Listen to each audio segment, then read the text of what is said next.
నమస్తే SR7 TV news కి స్వాగతం.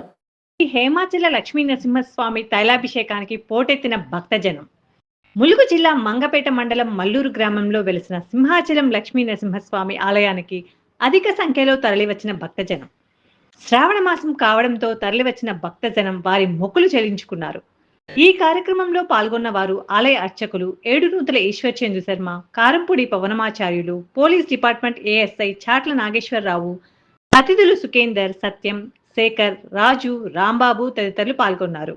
Reporting SR7 TV news reporter Nallaboina Laxman Dora, Mulugu Eturu Nagaram division reporter.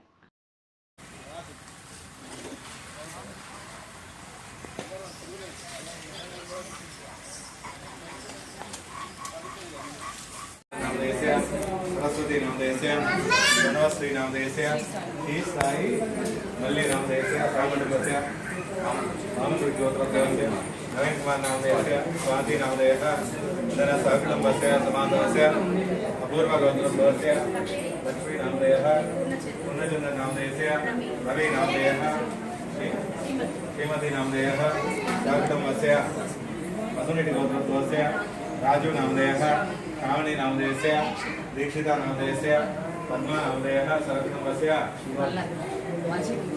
हर्षेटि गोत्रस्य मल्लक्क नामदेयस्य मनोहर नामदेयस्य श्रीलता नामदेयः ऋषिक वर्मा नामदेयस्य महंत वर्मा नामदेयस्य वेणुकुमार नामदेयस्य पद्मावती नामदेयस्य चिन्नारी नामदेयस्य लावण्य नामदेयस्य सरकुटुम्बस्य शिवाजी नासिक गोत्रस्य शिवाजी नामदेयस्य सरकुटुम्बस्य सुमन नामदेयस्य मंजुला नामदेयः कारुण्यश्री नामदेयस्य शिवांश नामदेयस्य सहकुटुम्बस्य समानस्य अंदर नमस्कारं सानगस्य मंजाल गोत्रस्य मुकेश नामदेयस्य प्रीति नामदेयः चैत्रिकानंदन नामदेयस्य कृतिकानंदन नामदेयस्य सहकुटुम्बस्य अंदर नमस्कारं చేసుకోండి देवेंद्र नामदेयस्य वीरलक्ष्मी नामदेयस्य राजेश नामदेयस्य समीक्षा नामदेयस्य श्रीहांश नामदेयस्य अमृतम्मा नामदेयस्य सहकुटुम्बस्य स्वामी पूजा करिष्ये ओम नारसिंहाय नमः महासिंहाय नमः शिवलिंगाय नमः ज्वालामुखाय नमः ज्वालामालय नमः दैत्यदानमंजनाय नमः विलसिंहाय नमः नागदेवताय नमः चिंतामणि निवासाय नमः क्षेत्रपालक नमस्तेताय नमः महानंदाय नमः माधवाय नमः योगानंदाय नमः अल्लूरि श्रीराम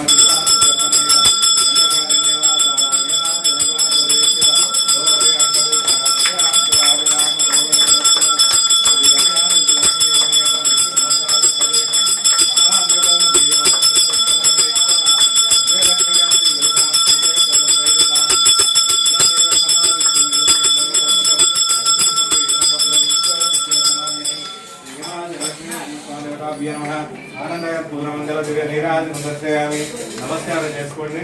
ఇది స్వామివారి శిరస్సు కనబడుతుందా? నుడిపై చిరునామాలు, నేత్రాలు, నోరు, వక్షస్థలం, బారుగా గదా శంఖం, ఆ పక్కకి చక్రం, పద్మం. ఇక్కడ స్వామివారి చతుర్భుజుడు 9 అడుగుల 4 అంగుళాల నుండి మానవ దేహం ఎలా ఉంటుందో స్వామివారి శరీరం కూడా మెత్తగా, మృదువుగా, సున్నితంగా ఉండడం ఇక్కడ స్వామివారి యొక్క విశేషం.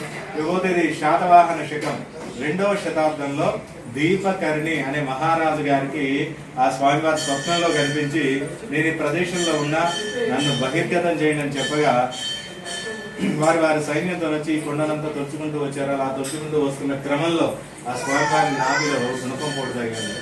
ఎప్పుడైతే స్వామివారి నాభిలో గుణపం పొడి తగిలిందో అప్పుడు స్వామివారి బాధకి అరిచి అరవగానే కొండంతా బయలుపడిపోయి ఇక్కడ స్వామివారి స్వయంభుగా బహిర్గతం అవడం విశేషం. ఆ దెబ్బ తగిన ప్రదేశం నుంచి గుణపం చేయగా రక్తం దారలా కారుతూ ఉంది. ఆ కారుతున్న సమయంలో దానికి అడ్డంగా పసుపు గంధం పెట్టారు. మనకి దెబ్బ తగలగానే మనం ఏం చేస్తాం? పసుపు పెడతాం కదా.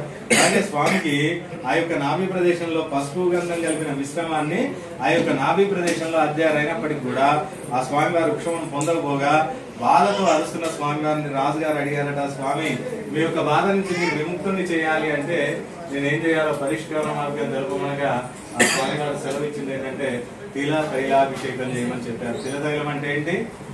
నువ్వుల నూనె.